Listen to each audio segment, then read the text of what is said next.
सारी गाड़ी घोड़े पूरी सरकार, सीएम चाहते थे भरतपुर में नहीं आए, पूरी भारतीय जनता पार्टी के नेता चाहते थे भरतपुर में नहीं आए, कई कांग्रेस के भी चाह रहे थे भरतपुर में हनुमान जी नहीं आए, भरतपुर में आ भी गया। और भरतपुर, डीग और धौलपुर के और पूरे राजस्थान के जाट समाज के साथ कई अन्य बच्चे जो हमारे जुड़े हुए पार्टी से, अन्य समाजों के बच्चों ने भी डीग, भरतपुर, डीग, धौलपुर के जाटों के आरक्षण की पैरोकारी करी और लाखों की तादाद कर, ये 1 लाख के बैठने की तो हमारी व्यवस्थाएं थी खाली, और इतने लोग बाहर घूम रहे होंगे, एक जगह बैठ नहीं पाते। 8 घंटे इस गर्मी के अंदर अपने अपने साधनों से भरतपुर आके राजस्थान के नौजवानों ने संदेश दे दिया कि अगला पड़ाव जहां भी होगा हम आर पार की लड़ाई लड़ेंगे। क्योंकि राजस्थान सरकार के अंदर अभी बिल्कुल दिवालिया निकल गया इस सरकार का, इनका कोई भरोसा मुझे नहीं सरकार का। बेराना के अंदर वो लिया, रिया में ज्ञापन लिया, उल्टे मुकदमे दर्ज किए। मैं बच्चों को हाईवे ट्रैक पे ले तो जाता, लेकिन थोड़ा परेशान हो जाता।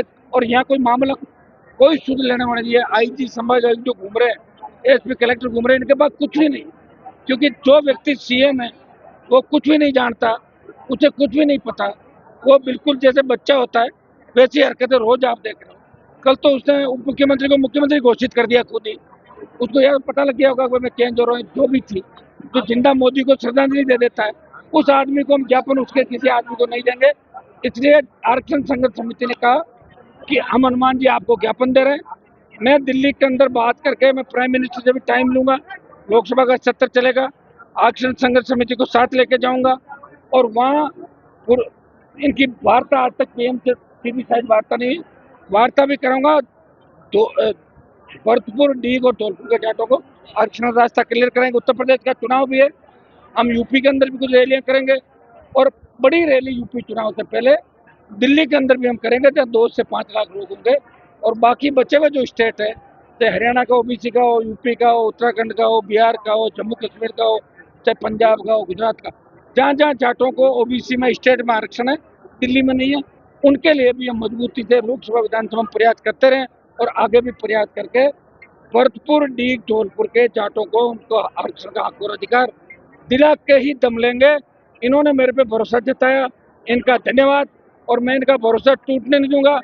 जिस तरह राजस्थान के नौजवानों और जाट समाज के मेरे छोटे भाइयों ने मेरे पे भरोसा व्यक्त किया, यहाँ पे आपने देखा होगा बीजेपी के विधायक भी आए थे, उनका सम्मान भी किया, लेकिन वो बीच में सभा छोड़ के चले गए। कितनी बड़ी विधायक ने कहा था कुछ दिन पहले कि 5000 लोग भी नहीं आएंगे, फिर वो खुद यहाँ पे मंच पे आते हैं और बीच में चले जाते हैं। ऐसे धीरे धीरे करके बहुत से लोग मेरी पार्टी में आ जाएंगे, देखना ऐसे ही आते हैं तो लोग। कुंवर जगत सिंह जी और किले से बीच में छोड़ने नाराज हो गए। देखिए, जगत सिंह जी के पिताजी से और जगत सिंह मेरे बढ़िया रिश्ते हैं और उनको कोई मान सम्मान में कमी भी नहीं देखी आप। या तो हो सकता है कोई उनका अलग प्लान हो गया, वो ही बता सकते। आपने तो भजनलाल शर्मा का जिक्र किया, तब आपसे हाथ मिला के और हाथ जोड़ के हो सकता है या तो मंत्री बनने का कोई चक्कर होगा, इससे हो जाए, चांस बन जाए, बढ़ना भी चाहिए। क्योंकि सीएम खुद ही ठेका लेके बैठ गया ना, भरतपुर का तो मैं हूँ, दूसरे की जरूरत नहीं, बेडम हो गया 2, तो फिर ये पहली बार जाट समाज का कोई मंत्री नहीं, तो इनको पीड़ा तो इस बात की है। अंदर सीएम पे आरोप लगाना तो खुश भी है, सीएम का इलाज हो रहा है, लेकिन प्रोपेगेंडा स्टंट ये दूसरे तरीका का देना है, वो जनता सब जानती है, इससे कोई फर्क नहीं पड़ेगा इन लोगों से। राजस्थान, भरतपुर, डीग, धौलपुर का नौजवान जाग चुका है, राजस्थान का नौजवान जाग चुका है। कांग्रेस, भारतीय जनता पार्टी में से एक पार्टी 3rd नंबर पर रहेगी। अब कौन सी रहेगी वो साल भर के संघर्ष के बाद ही पता लगेगा। आरएलपी पे पूरा भरोसा भरतपुर, डीग, धौलपुर के जाट समाज ने दिलाया। मैं विश्वास दिलाता हूँ कि इनका भरोसा नहीं टूटेगा। शीघ्र ही हमारे छोटे बच्चों को केंद्र के अंदर आरक्षण का लाभ मिलेगा। कल यहाँ पे गृह राज्य मंत्री जौहर सिंह बेडम आए थे और आज जैसे ही रैली शुरू हुई उसके बाद में भरतपुर की सीमाओं पे जाट को रोका गया। भरतपुर की सीमाओं पे जाट की जो कार्यकर्ता आते हैं उनकी गाड़ी को रोका गया, हजारों लोगों को रोका। नागौर, बाड़मेर से लेके काली फिल्म है, ये है वो बच्चे, अगर एक गाड़ी रोक लेते हैं 10 बच्चे कैसा है, तो कम से कम 20,000 से ज्यादा लोगों को यहाँ आने से रोका गया। भजनलाल जी हट धर्मिता पर उतरा है और ये मैं उनका कहूंगा कि जो मैंने उनको उपाधि दी थी वो शायद गलत उपाधि नहीं थी। उनकी जो उपाधि, क्योंकि उनके मंत्रिमंडल में ज्यादातर मूर्ख है और मूर्ख उनको जैसा कहते हैं वैसा ही मान लेते हैं। तो ये जो मूर्खों की सरकार राजस्थान के अंदर, ये मुख्यमंत्री हटने से ही तो राजस्थान का बना होगा। और मुझे लग रहा है भजनलाल को हटाने के लिए हम कोई बड़ा आंदोलन बाद में करेंगे। पहले जाट आरक्षण आंदोलन, फिर नहीं हटता है तो भजनलाल हटाओ आंदोलन और मूर्खों का राज गिराओ आंदोलन। ये भी हम करेंगे। नेताओं का ये कहना है कि पहले प्रेम सिंह बेरवा के गढ़ में और भजनलाल शर्मा के गढ़ में हनुमान बेनीवाल बड़ी हुंकार रैली कर रहे हैं, ये एक राजनीति से जुड़ा हुआ है। मैंने कईयों गढ़ पहले ही ध्वस्त कर दिए थे, 28 में करीब करीब ध्वस्त कर देंगे। जो जो अपने आप को सूरमा समझ रहा है और अभी काम नहीं कर रहा, जनता के चोरी चकारी कर रहा है। एक कृषि मंत्री का फोन सर्विलेंस पर रख लिया, बाकी क्यों नहीं रखा? चोर तो 10-15 है। सिर्फ सीएम और केवड़लाल का झगड़ा चल रहा है, तो केवड़लाल मीणा को डिफेम करके और मैं इसमें करूँ तो भाई तुम्हारे खुद के जो साथ है, जोगाराम, कन्हैयालाल, यूडीए, गजन सिंह सर, ये सारे जो मूर्खों की फौज बैठी है, इनके सर्विलेंस में रखो आप, इनका रख के और देखो ये सारे पकड़े जाएंगे। और प्रमोद जो इनका साड़ा लगता है, कहाँ गया? उन पर मुख्यमंत्री जो है ना, मेरे बच्चों की तो गाड़ियां सीज और मुख्यमंत्री गिरफ्तारी, और प्रमोद ताज होटल के अंदर 1 महीना रहा, तो राजस्थानी पुलिस सो रही है क्या? सो रहे हैं डी साहब? उनको सोचना चाहिए कि अपराधी को पकड़ के लाना चाहिए। तो ये लोकतंत्र की हत्या भजनलाल कर रहे हैं, क्योंकि इनको पता है कभी सोचा भी नहीं जीवन में, जो आदमी एमएलए नहीं बन सकता उसको सीएम बना दिया।